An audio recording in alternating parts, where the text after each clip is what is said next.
Bonjour et bienvenue dans le Flash Info de 10 heures. Après le Japon en 2021, la France organise la 4e édition du sommet N4G, Nutrition for Growth, à Paris, les jeudis et vendredis 27 et 28 mars, donc destiné à donner un nouvel élan à la lutte contre la malnutrition qui touche plus de 700 millions de personnes dans le monde.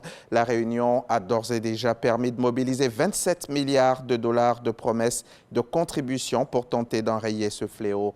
Le vice-président de la République, Thiemoko Melie-Kone, y représente le chef de l'État. Alexis Ouedraogo, elle, est sur place. Elle représente la RTI.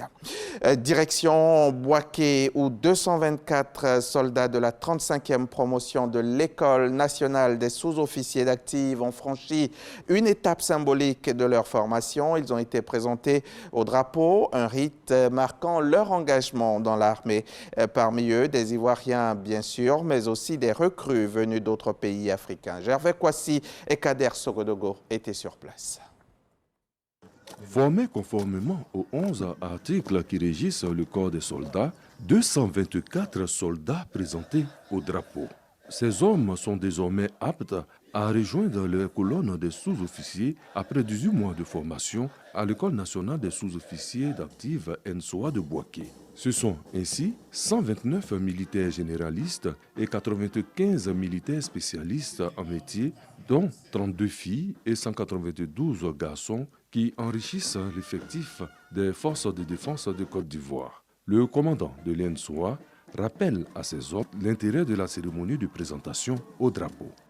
Ce moment est celui où des jeunes hommes et femmes, ayant choisi de consacrer leur vie à la défense de notre pays, sont présentés au drapeau. Mais bien plus qu'une formalité, cette cérémonie incarne pour eux un changement profond. Un changement qui ne se limite pas à l'acquisition d'un uniforme. Non, ce changement s'opère dans l'esprit, dans les tréfonds de l'âme, dans l'attachement indéfectible à des valeurs intemporelles qui font la grandeur de notre armée et de notre nation. Au commandant de l'ENSOA d'ajouter. En s'inclinant devant le drapeau, chaque élève sous-officier se lie à une histoire bien plus vaste que la sienne, à un héritage de courage, de sacrifice et surtout de loyauté indéfectible. Le premier responsable des écoles militaires ivoiriennes n'a pas voulu se faire compter l'événement. Le général de brigade Ouattara Ahmed était présent aux côtés de ces filles issues des armées de Côte d'Ivoire, du Cameroun, du Togo, du Gabon et du Congo. Un reportage donc de Gervais Kwasi et Kader Sogodogo. Aider les femmes à concrétiser leurs projets et à accéder à des financements adaptés, c'est l'objectif du programme mis en place par la mairie de Cocody en partenariat avec la Banque d'Abidjan, un dispositif qui vise à soutenir l'autonomisation des femmes entrepreneurs de la commune.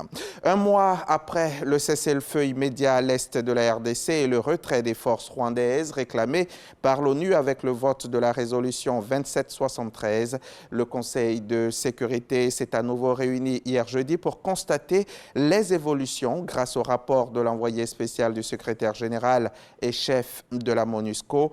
Les situations sécuritaires et humanitaires s'étant aggravées, le Conseil a réitéré sa volonté de voir se dégager une solution politique. À New York, le ministre des Affaires étrangères rwandais a nié l'implication active des soldats rwandais et a violemment attaqué la MONUSCO.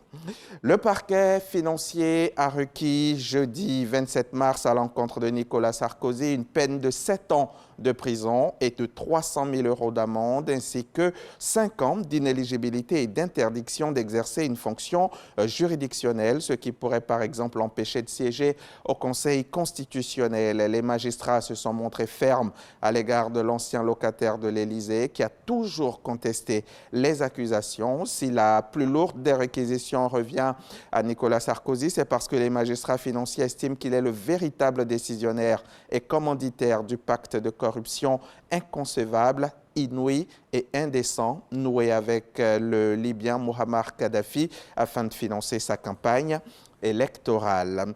Avant de finir ce Flash Info, sachez que tout à l'heure à 13h, je recevrai un émissaire de la direction des sports de RTI1 pour venir vous livrer toute l'actualité sportive de la semaine.